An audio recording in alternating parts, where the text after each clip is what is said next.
The ghost of Bellamy Bridge. The legend of Bellamy Bridge revolves around what may well be Florida's best-known ghost story, the tale of a young woman named Elizabeth Jane Croom Bellamy. As the story goes, Elizabeth was the beautiful young daughter of a wealthy North Carolina planter. She fell madly in love with a dashing young doctor from her home state named Samuel C. Bellamy. Her sister had already married Samuel's brother, Dr. Edward C. Bellamy. According to the legend, Samuel and Elizabeth, along with Anne and Edward, had already decided to move to Florida, and it was there that Samuel built a magnificent mansion as a wedding gift for his young bride. She was so taken with the home that she asked if they could be wed in its rose gardens. Samuel agreed. The wedding took place, according to tradition, on May 11th, 1837.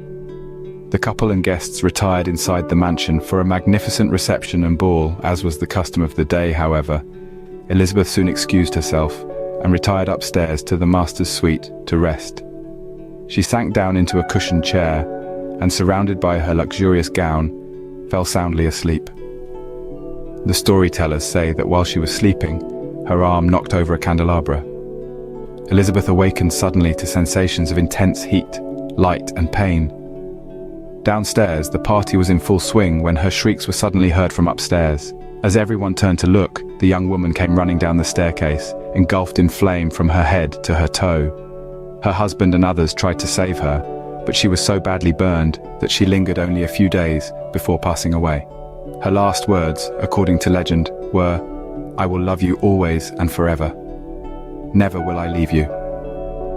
Elizabeth, the story continues, was true to her promise.